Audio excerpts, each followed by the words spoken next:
सगळ्यांचं माझ्या यूट्यूब चॅनलमध्ये मनापासून स्वागत.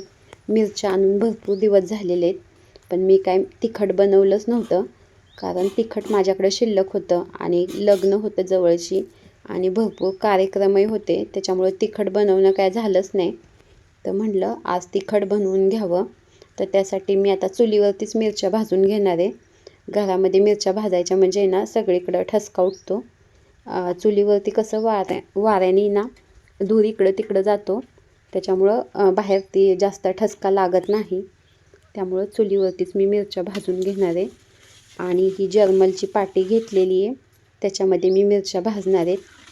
तर त्याला आहे ना मी आता माती लावून घेतलेली आहे, कारण काळी होतात भांडी चुलीवरती आणि लवकर निघत नाहीत, म्हणून ही अशी माती लावून घेतलेली आहे. झाडाखाली मी ही अशी तात्पुरती चूल बनवलेली आहे. आधी चूल घराशेजारी होती, पण घराचं बांधकाम चालू झाल्यानंतर ती चूल काढलेली आहे.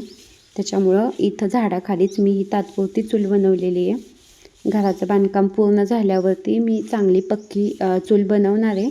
म्हणजे विकतच्या चुली मिळतात, तर तशी चूल घेऊन सिमेंटमध्येच पॅक करून घेणार आहे. आणि ह्या चुलीवरती मी दूध वगैरे आटवत असते, आणि कधी चुलीवरचं मटण वगैरे खायचं असेल किंवा चुलीवरची कोंबडी खायची असेल, त्यावेळेस मी ही चूल आहे ना म्हणजे ह्याच्यावरती बनवते. ही बेडगी मिरची आणि साधी मिरची ह्याच्यामध्ये आहे, आणि ह्याची सगळ्याची देठं काढून घेतलेली आहेत आणि स्वच्छ करून घेतलेली आहे. ही 2 किलो मिरची आहे. तर आता मी मिरची भाजण्यासाठी हे बघा इथं चूल पेटवलेली आहे. तर आता ह्याच्यामध्येच आहे ना पाटीमध्येच तेल लावून घेते आणि त्यानंतर मिरची भाजून घेते.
चुलीवरती पाटी ठेवण्याच्या आधी असं खालीच मी मिरच्यांना तेल लावून घेतलेलं आहे, कारण खालीच तेल लावून घेतलं म्हणजे व्यवस्थित सगळीकडं तेल लावता येतं. चुलीवरती पाटी ठेवल्यानंतर गरम ह्याच्यामुळं तेल व्यवस्थित लावता येत नाही, आणि मिरच्याही जास्त आहेत. म्हणजे 2 किलो मिरच्या आहेत. 2 किलो मिरच्या गॅसवरती भाजायला भरपूर वेळही लागतो. चुलीवरती कसं मोठा जाळ असतो, त्याच्यामुळं पटपट मिरच्या भाजूनही होतात, आणि जास्त मिरच्याही एका वेळेस घेता येत नाही. कारण सगळीकडे मिरच्या चांगल्या कडक होण्यासाठी ना थोड्या थोड्याच मिरच्या घेऊन भाजाव्या लागतात. त्याच्यामुळं मी ह्या अशा आहे ना चुलीवरती सगळ्या अशा व्यवस्थित मिरच्या भाजून घेतलेल्या आहेत. आणि समोरच्या साईडने भरपूर म्हणजे उभही लागत होती आणि धूरही येत होता. म्हणून एका साईडने आता हा दगड ठेवलेला आहे आणि एका साईडला असं बसून व्यवस्थित मिरच्या भाजून घेतलेल्या आहेत. हे अशा थोडेसे डाग पडेपर्यंत मी मिरच्या भाजून घेतलेल्या आहेत. इथं परातीमध्ये आहेत आणि बाकीचे मसाले मी ना घरामध्येच भाजून घेणार आहे. तर आता चूल विझवून घेते.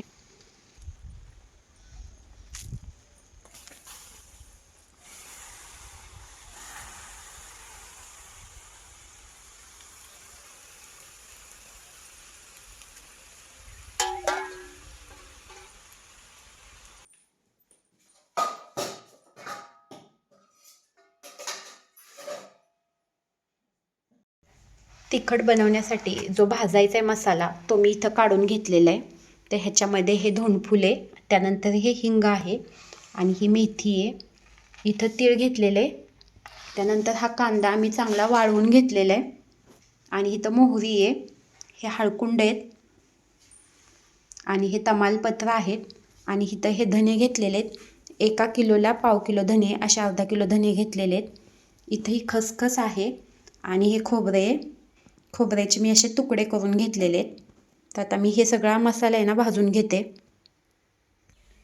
जे मसाले तेलामध्ये तळून घ्यायचे नाहीत, फक्त भाजून घ्यायचे आहेत, ते मी पहिल्यांदा भाजून घेणार आहे. आणि त्यानंतर कांदा आणि खोबरं वगैरे तळून घ्यावं लागतं, तर ते तळून घेणार आहे. आधी पहिल्यांदा ही खसखस भाजून घेते. ही अशी मी खसखस भाजून घेतलेली आहे. थोडासा कलर बदललेला आहे आणि खसखस भाजून झालेली आहे. त्यानंतर हे आहे तीळ, हेही मी भाजूनच घेणार आहे. तर तीळही मी आता हे टाकून घेतलेले आहेत. तीळ छान तडतडले आणि तीळही आता भाजून घेतलेले आहेत. बिना तेलाचे मी तीळ आणि खसखस भाजून घेतलेली आहे. 2 किलोसाठी अर्धा किलो धने घेतलेले आहेत आणि कमी तेलावरती मी धने भाजणार आहेत. धन्यासाठी मी जास्त तेल वापरणार नाही, त्यामुळं आता हे थोडे थोडे करून आहे ना सगळे धने भाजून घेते.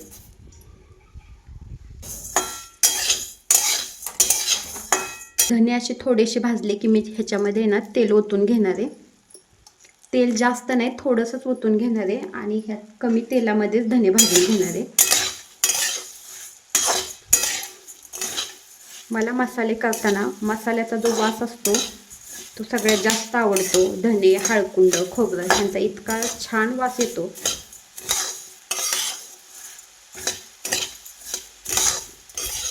आता ह्या धन्यांचा सुद्धा की नाही एकदम छान असा वास येतोय. देशी धने आहेत त्याच्यामुळं मस्त असे भाजलेत बघा आणि त्याचा वास मस्त असा छान असा सुटलेला आहे.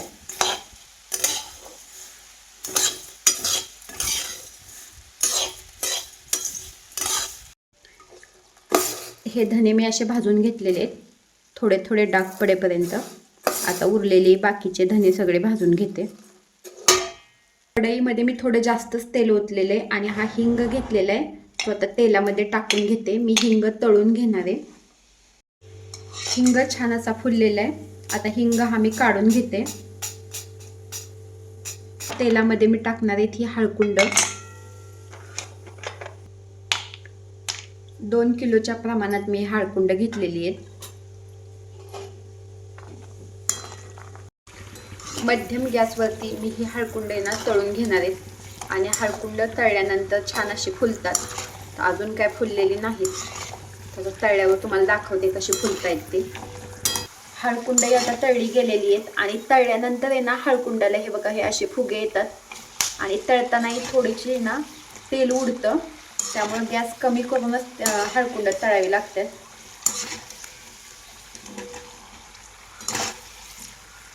आणि थंड झाल्यावरती ना हळकुंड फोडून बघायचं. आतूनही तळलं गेलेलं असेल तर हळकुंड तळलं गेले समजायचं. आता मी हळकुंडही काढून घेणार आहे. हे बघा हे अशी भाजून घेतलेत हळकुंड. छान भाजून घेतली म्हणजे तिखटाची चवही चांगली लागते. आता मी हे खोबरं भाजून घेणार आहे.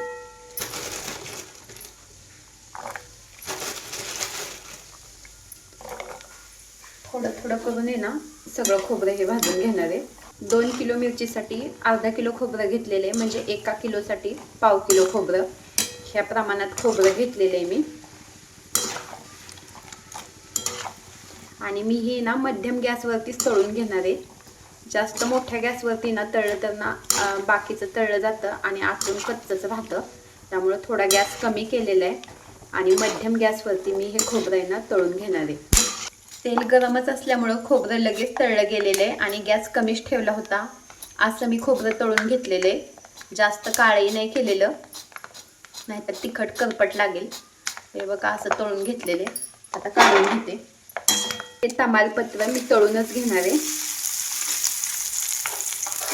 थोडं थोडं करून मी तेलामधून तळून घेणार आहे. गॅस कमीच ठेवलेला आहे.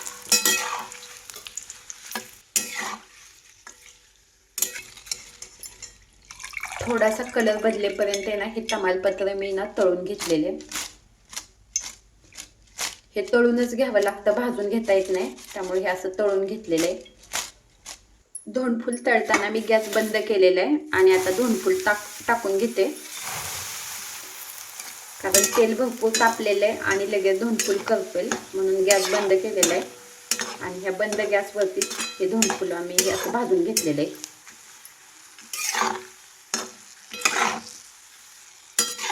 आणि तेलही बघा किती काळं झालेलं आहे. आता मी लगेचच धोंडफूल काढून घेतलेले, कारण तेल गरम होतं आणि गरम तेलामध्येच मी धोंडफूल टाकलेलं, त्यामुळे लगेच काढून घेतलेले करपल. आता ह्या गरम तेलामध्ये मी हा टाकणार आहे कांदा छान असा वाळवून घेतलेला आहे.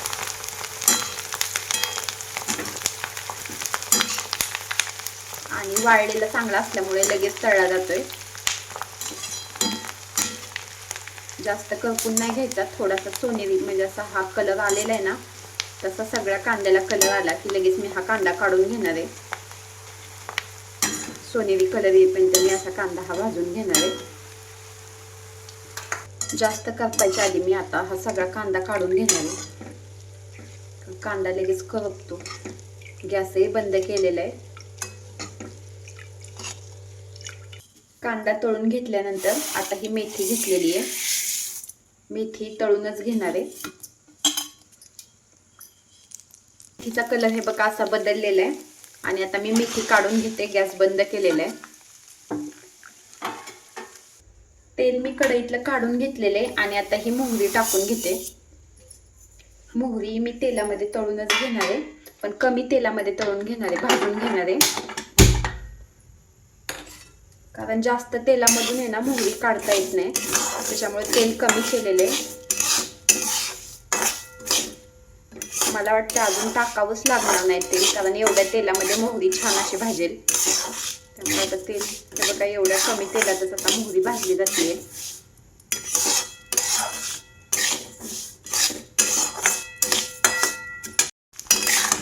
ही मोहरी आहे ना मी अशी भाजून घेतलेली आहे. जास्त काळी होऊ द्यायची नाहीये, त्याच्यामुळे आता मी मोहरी काढून घेते. भाजली गेलेली आहे मोहरी. हे सगळं थंड झाल्यानंतर मी हे भरून घेणार आहे. तोपर्यंत जे गरम मसाले काढायचे तेही काढून घेते. तळून घेतलेले मसाले थंड होत आहेत, तोपर्यंत इकडे मी हे मसाले काढलेले. हे शहाजिरे आणि शहाजिरे मी 2 प्रकारचे घेतलेले. हे वेगळं शहाजिरे आहे आणि हे एक शहाजिरे आहे. त्यानंतर हे मोठं जिरं आहे, हे मिरा आहे आणि ही लवंग आहे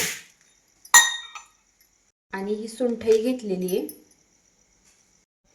हे मसाले मी सगळे निवडून घेतलेले आहेत, उन्हामध्ये वाळवून घेतलेले आहेत.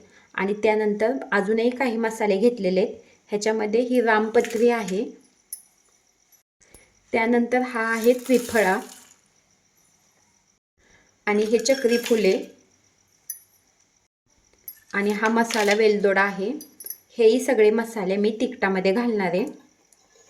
आता मी हे सगळे गरम मसाले काढून घेतलेले आहेत आणि मी हे सगळे उन्हामध्ये चांगले वाळवून घेतलेले आहेत. आता हे सगळे मसाले आहेत ना मी भरून घेते. तिखट बनवायला जायचंच आहे, आता ह्या पिशवीमध्ये भरून घेते सगळे मसाले.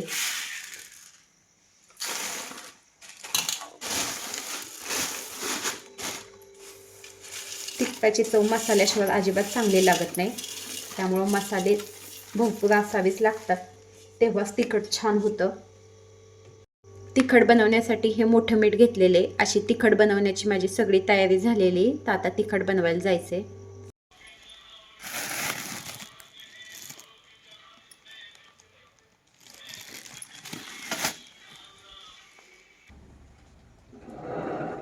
दोन खोल्या स्लॅबच्या काढल्या, संडास बाथरूम.